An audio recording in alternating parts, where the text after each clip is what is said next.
Tonight's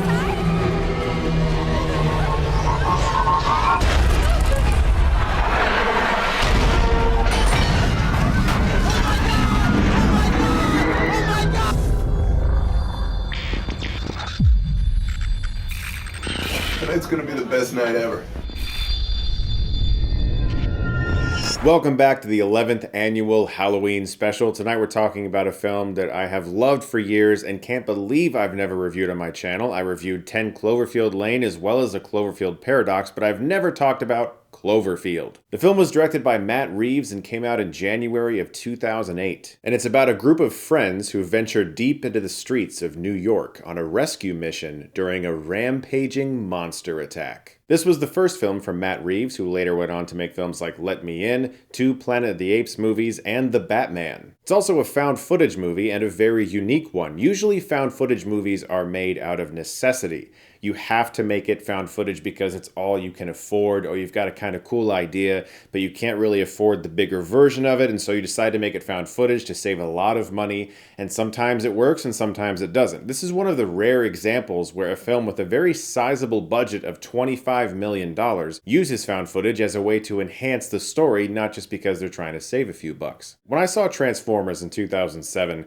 I had a great time with the movie. I thought it was a blast. Shia LaBeouf and robots and Michael Bay, and it was exactly what 2007 Chris wanted to see during the summer in a big movie theater. But there was a trailer that played before that movie. Didn't have a name, just a date. It showed a bunch of people at a party, and then an explosion in the middle of New York. Then the Statue of Liberty's head falls out of the sky and lands in the street. And that was it. It's one of the most effective teasers I have ever seen, and I became obsessed with the marketing campaign for Cloverfield. It was a very early example of what eventually became known as an ARG campaign, or an alternate reality game. There were websites dedicated to the film that were filled with clues. You could click on random pictures or links, enter codes, and find webcam videos from people who actually showed up in the movie. Some of it actually ended up being part of the film's plot, some of it not so much. But the old IMDb message boards that are no longer around were filled with people on the Cloverfield page trying to decipher this trailer and figure out what it was. People thought it was King Kong,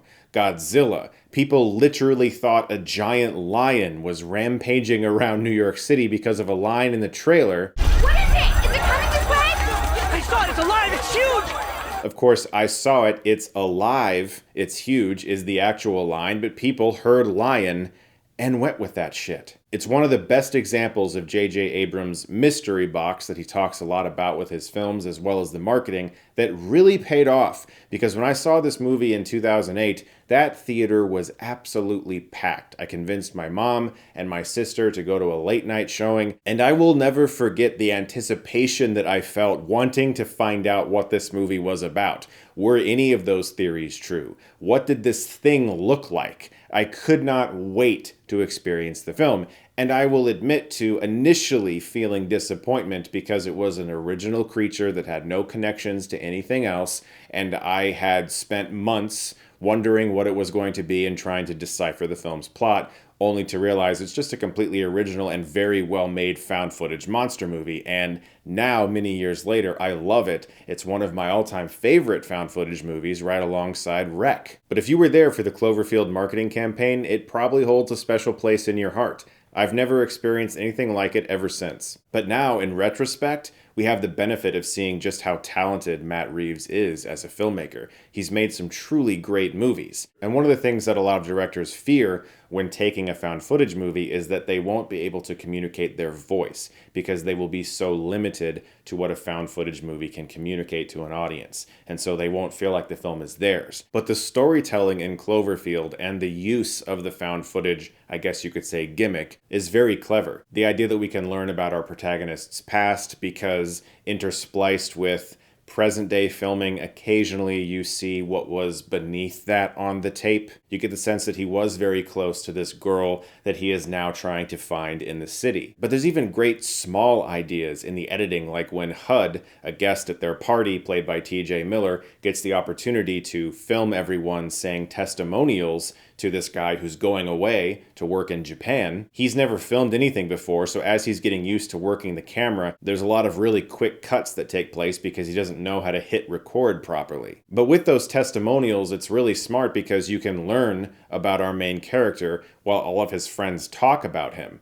You understand who's most important to him, who he knows best, who's going to miss him the most, and some people who don't really know him that well but are going to be important later in the story. It's extremely smart writing and directing. And again, on the storytelling, the idea that once the attack actually happens and the monster is rampaging around New York City, that they flee into an electronics store to try to get supplies and are able to see the news, and HUD films the TVs and we learn exposition about this creature. There's these little things that are falling off of it too. They really did find a way to communicate the story as best as possible from their limited vantage point. And just a few more years after this movie came out, this film in this way would not be possible because everybody in New York would have a camera in their pockets. It's really amazing to look at some of these movies that came out on the cusp of when smartphones would start to be very readily available and popular and realize that they were just a few years out from not being a movie anymore. Because even the notion of trying to hide what the creature looks like for as long as possible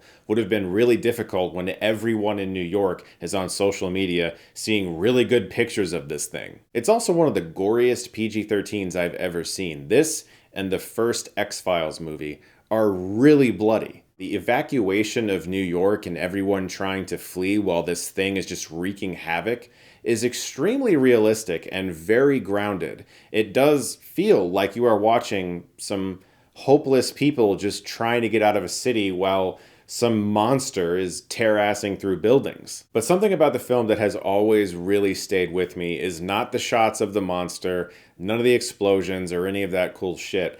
It's the creepier visuals, like these rats fleeing from something underground in that tunnel. And you're like, okay, so if those nasty things that live in New York City tunnels are afraid of something, it must be really bad. Or this horse-drawn carriage without passengers or a driver. This building that's just leaning against another one. And potentially the creepiest of all, the Statue of Liberty head just resting in a street somewhere while a bunch of citizens of New York gather around it trying to figure out what happened, which kind of evokes the Escape from New York poster. This was also one of the very first times that I ever remember seeing hordes of people uploading videos of this film to YouTube, shooting with their cell phones in theaters. Really grainy, terrible footage. And you see that a lot more now, people trying to capture audience reactions or whether or not Tobey Maguire and Andrew Garfield are in Spider-Man. That's very common now, but I remember in 2008 coming back from the theater and there were already like 100 videos of people who had filmed the Cloverfield monster trying to show people what it looked like. Now there's something at the end of the film that has been debated for like literally 15 fucking years. And that's something that falls out of the sky in the final shot. I didn't notice this in 2008 when I saw it, but when I came home and people were filming the screen with their cell phones, somebody pointed out that it looked like a satellite fell from the sky into the ocean, and that must have awoken this monster. For years, people have wondered what that thing is. They tried to tie it into the ARG campaign and whether or not this company that our hero was gonna go work for in Japan is responsible for this. But earlier this year, Matt Reeves himself confirmed that that is in fact a meteorite that carried little baby Cloverfield to Earth. Little baby Cloverfield landed in the ocean and eventually became the much bigger Cloverfield that we see in the movie, who is still described by the filmmakers as a baby that's just tearing through New York looking for its mother, which gives a lot of context to this monster. It's not like intelligently choosing to destroy buildings and kill people. It's just walking around trying to find its mom, which is actually quite tragic. What's also really scary about this ending with this meteorite that's falling is that we understand that this was a really nice day for this couple, and yet the seed of their eventual destruction was just planted in the ocean. Cloverfield is awesome. Despite initially being disappointed when I first saw it because I was expecting it to be like a Godzilla reveal or something, like Mecha Godzilla was going to burst out of the ocean and fight this thing and Godzilla would be there. I was like, what is this going to be? It's one of the downsides of J.J. Abrams' usually great mystery box marketing ideas where you just start thinking about anything that could happen, and then you get so anticipated and so excited to see something that the filmmakers never planned on doing, but you already put that in your brain, and so you're sort of primed for disappointment. I've seen it a lot. It happens all the time. I try not to get that involved in trailers anymore because of reasons like this, because I now love the movie, knowing that it is just an original monster movie from the found footage perspective. So if you've never seen Cloverfield, it's a really fun monster movie and you should check it out this Halloween. Guys, thank you so much, as always, for watching. Look forward to more videos very soon. And if you like this, you can click right here and get Stuckmanized.